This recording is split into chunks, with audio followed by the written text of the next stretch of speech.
This is a demonstration of Flip for Mac. Önök az Echo televíziót látják, benne a napi aktuális augusztus 6-án hétfőn. Mai témáink: az UDK támogatja a Magyar Gárdát, itt lesz Gorka Sebestyén, az Új Demokratikus Koalíció ügyvivője, illetve sztrájk veszély van a BKV-nál, Nemes Gábor alelnökkel, a Városi Tömegközlekedési Dolgozók Szakszervezetének Szövetségének alelnökével fogok majd erről beszélgetni, úgyhogy most már ne menjenek sehová, kezdődik a napi aktuális. This is a demonstration of Flip for Mac. Üdvözlöm a stúdióban Gorka Sebestyént, az Új Demokratikus Koalíció ügyvivőjét. Ugye ön a Fejlődő Demokrácia és Nemzetközi Biztonsági Intézet ügyvezető igazgatója. Így van. Igazgató úr, mennyire normális az, vagy egyáltalán normális-e az, hogy demokráciákban, fejlődő demokráciákban ilyenfajta önmagát kulturális és hagyományőrző egyesületnek nevező paramilitáris szervezet jöjjön létre? Hát ország válogatja, ha a svájci példát vagy az izraeli példát nézzük, akkor teljesen természetes.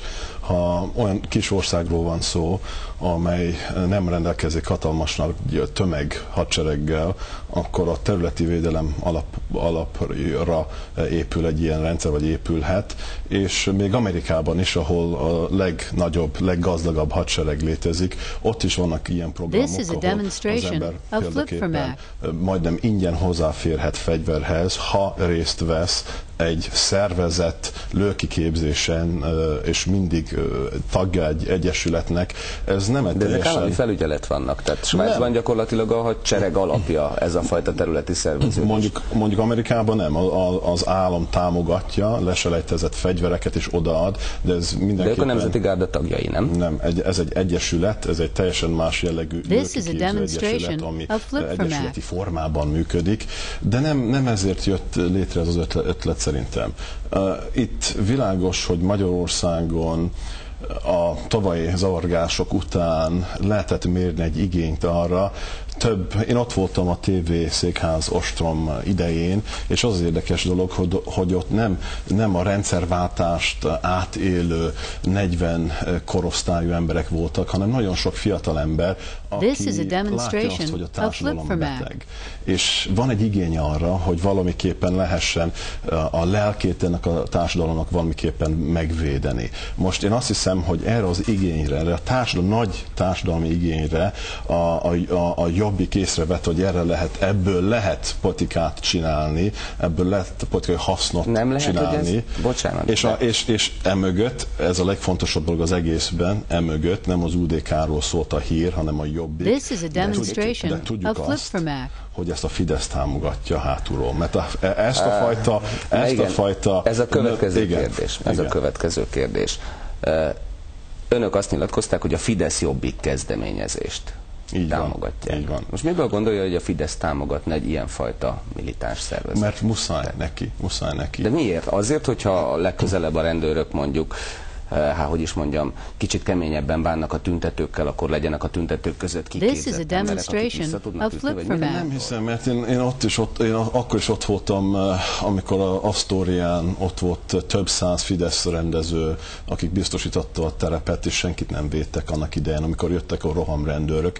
Én szerintem a Fidesz nem is akar valóban ebből bármilyenféle kvázi militáns szervezetet létrehozni, hanem látja azt, hogy ebből lehet politikát kovácsolni. És tudja azt, hogy az igény létezik. De ezt miért alapozzák, hogy ez pont a Fidesz? Hát, hogyha belegondol, igazgató abba, hogy gyakorlatilag a Fidesz ellen fogalmazódik meg a leggyakrabban különböző baloldali és liberális szervezetek részéről az antiszemitizmus, a horthy rendszerrel való kokettálás vágya. Tehát miből gondolja, hogy a Fidesz egy olyan rendszert támogatna, vagy egy olyan egyesületet támogatna, ahol olyan hívószavak vannak, mint amit most föl fogok sorolni, fekete egyenruha. Árpács. This is a demonstration of Flip for Mac. 25-én nem lesz ennyire hülye a Fidesz, ne haragudjon. Miért nem? kétszer bukott meg egy választáson. És gondolja, hogy majd akkor egy ilyen paramilitáris szervezettel megnyeri a választást? Hát én azért azt gondolom, hogy ma Magyarországon ezek a pártok, legyen az bár Szabaddemokraták Szövetsége, legyen az bár MSZP, legyen az bár Fidesz, legyen az bár Új Demokratikus Koalíció, az alkotmányosság alapján állnak, tehát nem gondolom, hogy bármilyen formában is fegyveres. Ők se. This is a demonstration of Flip for Mac. Két dolog miatt mondom ezt. Az első az, hogy 25-én, amikor lesz a zászlóbontás ennek az ominózus szervezetnek, ha utána néznek a kedves nézők, vagy mások, újságírók, fogják látni, hogy ott a szervezet belsejében vannak olyan emberek, akik nagyon, de nagyon közel állnak a Fideszhez. De kik például? Nem tudom most megmondani. Ott lesz Simicskó István, aki elég nem, közel valaki áll a Fideszhez, bár most valaki más, akit a Fidesz kormány idején Fűr Lajos? This is a demonstration of Flip for Mac. Önálló politikai személyiség ahhoz, hogy ő lehessen kötni. Egy olyan ember, aki a sajtópolitikájában nagyon sokat tett a Fideszért, és ott benne lesz. Tehát akkor ön tudja, hogy ki lesz ott? Én tudom, de nem tudom elmondani. Miért? Mert egy bizalmas forrás, ebben a kis országban, ha elmondom, hogy kiről van szó, akkor azon fogja tudni, hogy melyik forrástól kaptam ezt az információt. A másik dolog, hogy miért teszi ezt. Ez nem azért, mert bármiféle alkotmányellenes dolgot szeretne tenni a Fidesz. This is a demonstration of Flip for Mac. Orbán Viktorral nem fog nyerni. És kell új támort. Na de bocsánat, akkor így kell leváltani új vért, új szavazókat. És meg kell nyerni azok, akik kimentek. Én látom őket.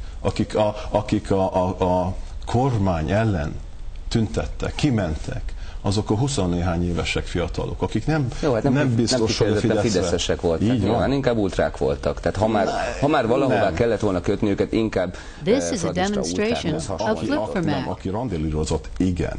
De aki csak úgy csendesen nézte és figyelte, az a 10-11 ezer ember, aki ott állt a Szabadságtéren. Nem aki bármilyen kárt okozott. De gondolja, hogy ezek az emberek egy ilyen szervezetbe belemennének, ahol árpádsávos karszalagot viselnek, ahol lőkiképzés van, ahol mondjuk azokban az elemzésekben, amit önök is ugye leírtak, izraeli tulajdonú állami feladatokat ellátó őrzővédő cégekről beszélnek, akiket föl kell számolni, akiket meg kell szüntetni, illetve a magyarság fizikai, lelki és szellemi önvédelméről beszélnek. Hát ez valahol 1944. októberét idézi. Nem, ez egy nagyon torz értelmezése a helyzetnek. Itt az az igazság, hogy Magyarország... De hihetetlenül bocsánat. Te befejezhetem a mondatomat? Itt egy gond van.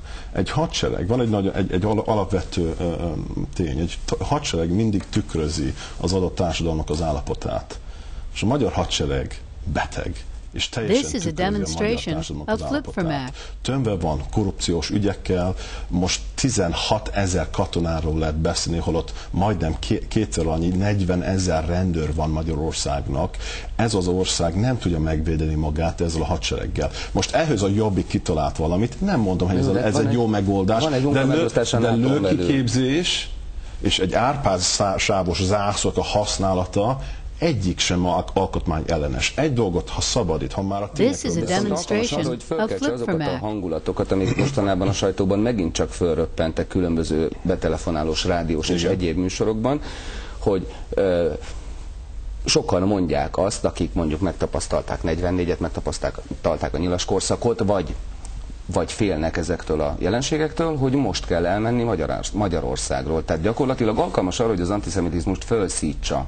Hogy az ez nagyon hasznos, ez egy eszköz, ez a fajta vád, ez a bizonyos politikai a nagyon hasznos eszköze. Mondok egy nagyon fontos dolgot, amiről senki nem beszél, vagy senki nem írja. Tudja azt, hogy mikor felesküszik egy új miniszterelnök Magyarországon, hogy milyen zászlók elé teszi meg az esküt? Igen. És milyen zászlók elé? Igen, és köztük milyen zászló van? Köztük ott van az Árpád-házi királyok sávos zászlója is. Attól, hogy valaki használ egy Árpád-sávos zászlót, egy jövőbeni... Nekem nem az Árpád-sávos zászlóval van problémám. This is a demonstration of Flip for Mac. Ahhoz, hogy most horti korszak következik. Összeállítás, bocsánat, én már nem is horti korszakról van szó, itt már a szálasi korszakról van szó. Tehát az összeállítás az Árpád-sávos karszalag, vagy Árpád-sávos kendő, ugye Vona úr azt mondta, hogy Árpád-sávos kendő, igen, és a fekete egyenruha. Ez azért, hogy is mondjam, hát néhány emberben megütközést kelt, másokban félelmet. És nagyon erősen provokáció szaga van. Tehát úgy, hogy a Fidesznek gyakorlatilag úgy tűnik This is a demonstration of Flip4Mac. Miért ne tételezhetnénk föl? Semmi köze nincs hozzá. Önök is hihetetlen gyorsan összekötötték a Fidesz-Jobbik kezdeményezéssel. Természetesen Szabadai Viktor, SZDSZ-es budapesti elnök azonnal írt egy levelet Fónagy Jánosnak, tehát ennek az egésznek nagyon-nagyon provokáció szaga kezd lenni. Én megmondom még egyszer, nem az UDK-nak az ötlete. Amire hivatkoznak, azok tények, hogy beteg az ország, beteg a hadsereg, nem lehet a Magyarország. De ezzel lehet megoldani? This is a demonstration of Flip4Mac. Teljesen szalonképes szervezettel, vagy több szervezettel lehetne, és én azt hiszem, hogy a Fidesz rossz lóra tett ezzel, de attól, hogy valaki fekete egyenruhát, vagy pirost, vagy bármilyenfélét, amikor a rendőrség beküld egy különleges egységet az OTP bankrablás idején, és fekete egyenruhába beavatkozik az egység, akkor ki beszél fasiszta rendőrségről Magyarországon? Senki. Most lehet, hogy amikor összeteszik ezeket a dolgokat, akkor a hatása a végén nagyon rossz lesz, de nem az én gondom.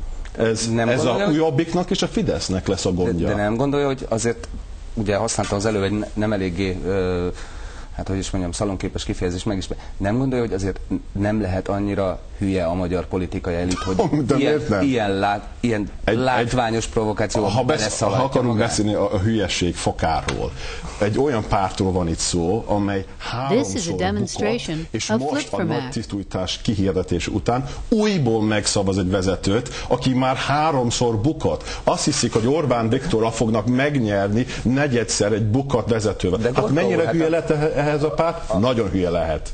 Bocsánat, de azért az elemzések, a kutatások nem egészen ezt támasztják alá. Lehet, hogy Orbán Viktorral szemben van némi ellenőrzése a szavazóknak, de maga a Fidesz az hihetetlenül jó eredményeket ér el, és ez baromira jó lesz arra, ez a fajta ötlet a magyar gárda és a közülötte kirobbanó hisztéria, hogy azokat az eredményeket, hát hogy is mondjam, elmossa, vagy beleverje a betonba. Emlékszik arra, hogy 2002-ben a közvéleménykutatások mit írtak a Fideszről? Hány százalék előnnyel fog nyerni 2002-ben? 12%-kal fog nyerni. Ennyi a közvéleménykutatásokról. Hát én erre hihetetlenül kíváncsi vagyok, hogy mi lesz. Sajnos lejárt az időnk, de szerintem erről biztos, hogy beszélni fogunk. Nem szeretem az összeesküvés elméleteket, mert Magyarországon rengeteg ilyen van, de itt én nagyon provokációszagot érzek ebben a dologban, úgyhogy kíváncsian várjuk az eredményt. Köszönöm, hogy elfogadtam meghívásunkat. Szívesen máskor is.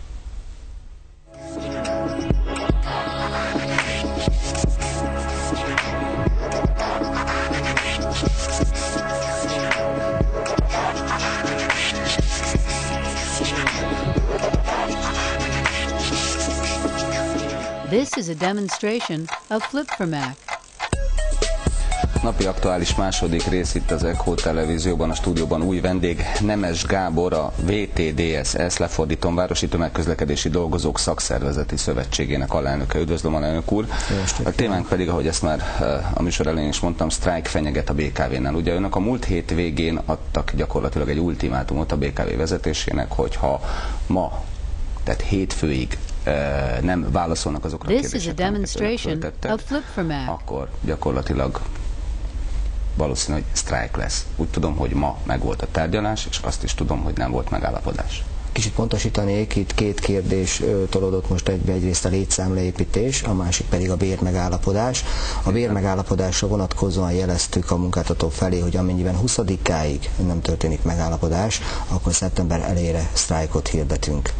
Ennek az előzménye nyilván az, hogy új menedzsment állt a BKV élére az év elején, és a szakszervezetek nem kis kompromisszumárán egy fél éves türelmi időt adtak az új vezetésnek, hogy úgymond a BKV tekintetében helyzetbe kerüljön, és úgy gondoljuk, hogy tovább nem lehet húzni az időt. Most ugye júliusban kellett megkezdeni a megállapodás szerint a tárgyalásokat, ugye most már augusztust írunk, tehát nagyon szerencsés volna, hogy a munkavállalók türelmével nem élne vissza. Ez a bérmegállapodás része, de van ennél egy lényegesebb, ebben a pillanatban aktuálisabb dolog. Ugye gyakorlatilag akkor, amikor az új vezetés átvette az irányítást a BKV-nál, akkor egy átvilágítás történt, és az átvilágítás eredményeképpen úgy döntött a vezetés, hogy 1000 dolgozót bocsátanak el a cégtől. Ami a legizgalmasabb a dologban, hogy ezzel párhuzamosan, tehát a döntéssel párhuzamosan 450 új munkahely is keletkezett a cégnél. Ezek milyen munkahelyek?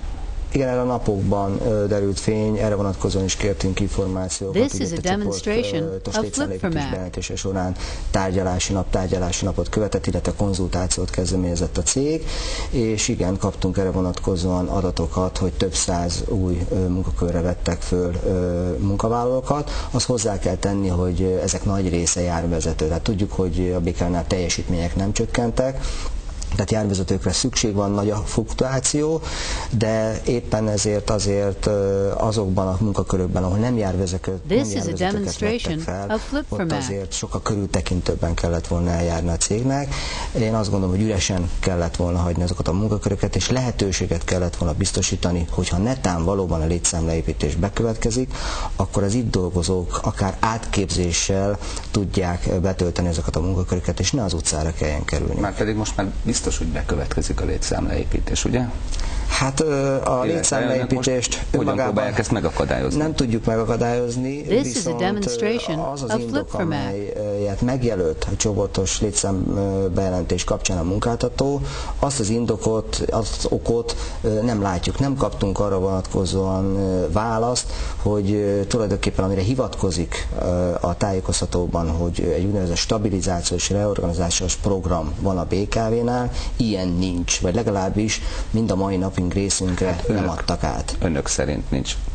Az elképzelhető, hogy ettől létezik, tehát a menedzsment létrehozott valamit, egyébként ezt kötelező lenne odaadni a szakszervezeteknek? Így van, törvényi kötelezettség, tehát egyrészt a munkatörvénykönyve tartalmazza ezt, illetve van egy együttműködési megállapodása a szakszervezettel a munkáltatónak, amiben szintén meglehetős részletességgel van az, hogy milyen információkat kell a szakszervezetekkel megosztani, és úgy gondoljuk, hogy enélkül megalapozott döntés, már pedig ezt látjuk, hogy nem igazán látjuk megalapozottnak azt, hogy ugyan miért van szükség 400 főnek a munkájának megszüntetésére. Ez egyébként mit jelent? Tehát kiket érint elsősorban ez a 400 munkahely megszűnés?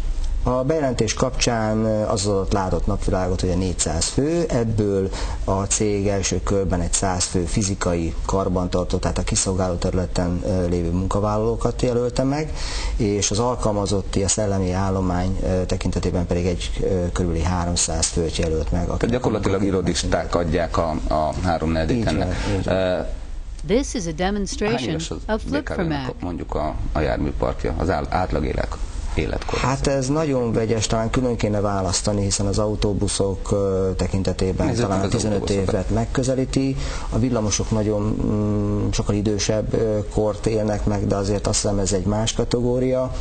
Ugye tudjuk a metró járművek életkorát, itt azért most történnek próbálkozások, hogy új járművek beszerzésére kerüljön sor, de ugyanez mondható el a trollibusz tekintetében is. Tehát vannak próbálkozások, de a fizikai állomány, ha a létszámleépítésre visszatértünk, nem látjuk indokát most, hogy hirtelen itt van nem tudom hány száz új jármű, ami esetleg azt feltétlenül, hogy a karbantartás sokkal gazdaságosabban lehetne megoldani. Nem, jelenleg sajnos ilyen járműparkkal kell dolgozniuk a munkavállalóknak, és ilyen nehéz körülmények között pedig a fizikai munkavállalókra igenis szükség van, hogy ezeket az idős járműveket megfelelően biztonságosan az utcán. Mert hogy anélkül, azok nélkül a járművek nélkül gyakorlatilag meghalna a Budapest tömegközlekedése, hiszen tényleg nagyon szépek az új buszok, meg nagyon szép a kombinó villamos, de hát bocsánat, azért a nagy része az még a régi csörgőkígyók a villamospályákon, és a buszok között is, meg a trollibuszok között sem a legújabbak futnak. Buszok tekintetésében is ugye közel 1200-1500 autóbusz van, de ebből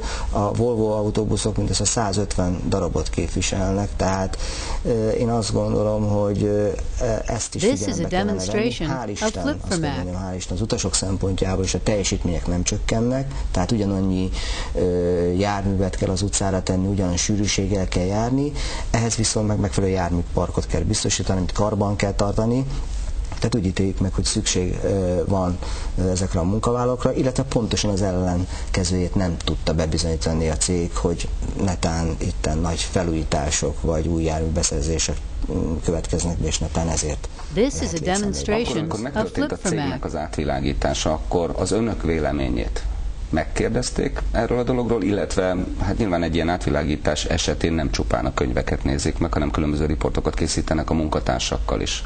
Miket kérdeztek az átvilágítók, önök erről mit tudnak?